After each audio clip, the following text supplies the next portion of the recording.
have done here, son, and the more I saw of it, the more amazed I became that you could have succeeded as you did. We are deeply indebted. Just a minute. There's my call.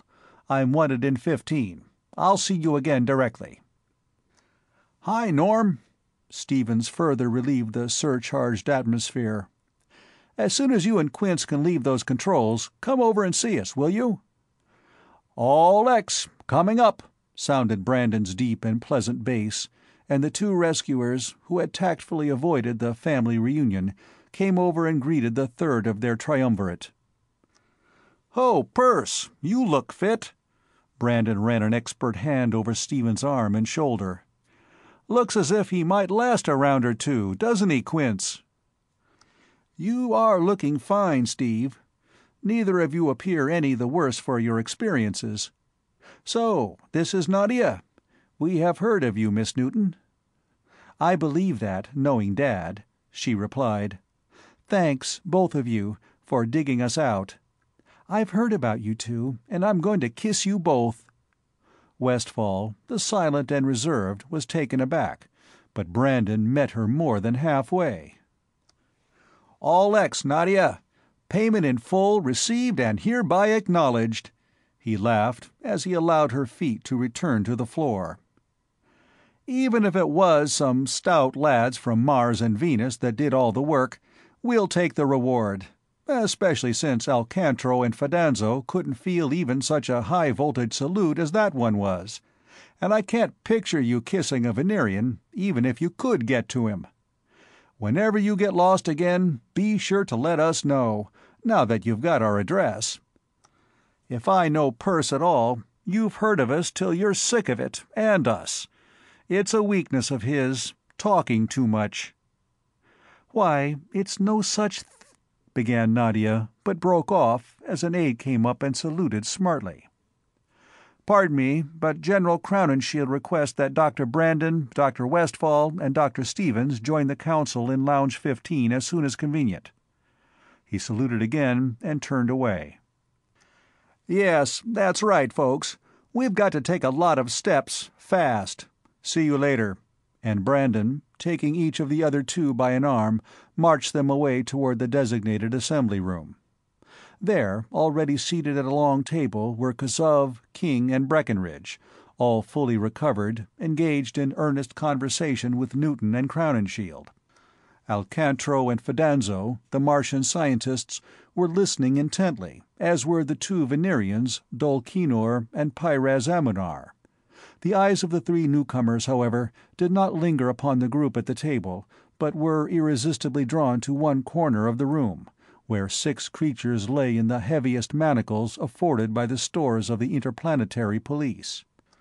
Not only were they manacled, but each was facing a ray projector, held by a soldier whose expression showed plainly that he would rather press the lethal contact than not.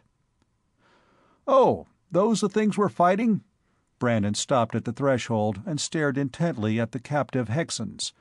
Goggling green eyes glaring venomously, they were lying quiet but tense, mighty muscles ready to burst into berserk activity should the attention of a guard waver for a single instant. But little more than half as large as the savage creatures with whom Stevens had fought in the mountain glade upon Ganymede, the Hexans resembled those aborigines only as civilized men might resemble gigantic, primordial savages of our own Earth. Brandon's gaze went from short, powerful legs, up a round, red body, to the enormous, freakish double pair of shoulders, with its peculiar universal jointing. From the double shoulder sprang 4 limbs, the front pair of which were undoubtedly arms, terminating in large but fairly normal hands. The intermediate limbs were longer than the legs and were much more powerful than the arms, and ended in members that were very evidently feet and hands combined. What, in a human being, would be the back of the hand was the sole of the foot. When walking upon that foot, the long and dexterous thumb and fingers were curled up, out of the way, and protected from injury, in the palm of the hand. From the monstrous shoulders there rose a rather long and very flexible, yet massive and columnar neck, supporting a head neither human nor bestial, a head utterly unknown to terrestrial history or experience.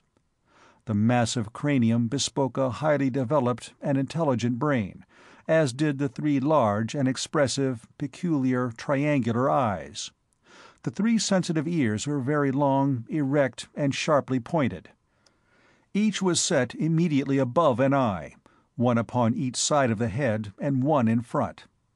Each ear was independently and instantly movable in any direction, to catch the faintest sound. The head, like the body and limbs, was entirely devoid of hair. The horns, so prominent in the savages Stevens had seen, were in this highly intelligent race but vestigial, three small, sharp, black protuberances only an inch in length, one surmounting each ear, outlining the lofty forehead. The nose occupied almost the whole middle of the face, and was not really a nose. It developed into a small and active proboscis. The chin was receding almost to the point of disappearance, so that the mouth, with its multiple rows of small, sharp, gleaming white teeth, was almost hidden under the face instead of being a part of it. Such were the Hexans, at whom the big three stared in undisguised amazement. "Attention, please," Newton called the meeting to order. "We have learned that all the passengers of the Arcturus, and all the crew save 3, are alive and safe for the time being. Most of them are upon the satellite Europa. However, I understand that we are not yet sufficiently well armed to withstand such an attack in force, as will certainly develop when we move to rescue them. This seems to be a war of applied physics. Dr. Brandon, as spokesman for the scientific forces of the expedition, what are your suggestions?" "Anticipating an attack in response to signals probably sent out by the enemy," replied Brandon, "I headed directly south immediately. We are now well south the ecliptic, and are traveling at considerably more than full Martian acceleration. Before making any suggestions, I should like to hear from Captain Kazov, who is more familiar than we are with the common enemy. Are they apt to follow us? Can they detect us if we should drift at constant velocity? And can we search the brains of the prisoners with his Calistonian thought exchanger, if he should build one with our help?" "If they are close enough to us to overtake us without too much lost time, they will certainly attack us," Kazov answered at a nod from Newton. "Ordinarily, they would pursue us to the limits of the solar system, if necessary, but since they have suffered reverses of late, and cannot spare any vessels, they will probably not pursue us far. Yes, they can detect us, even without the driving rays, since this vessel uses much low-tension, low-frequency electricity in its automatic machinery, lights, and so on. No, our thought transformer cannot take thoughts by force, and the Hexans will exchange no ideas with us. They are implacable and deadly foes of all humanity, irrespective of planet or race. Mercy is to them unknown. They neither give nor take quarter." "I can bear him out in that," Crowninshield interposed grimly. "The first one to recover snapped our ordinary handcuffs like so much thread, and literally tore 4 men to pieces before the rest of us could ray him. Will you need me longer, Director Newton?" "I think not, General. Captain Kazov, you have made no headway with them?" asked the Director.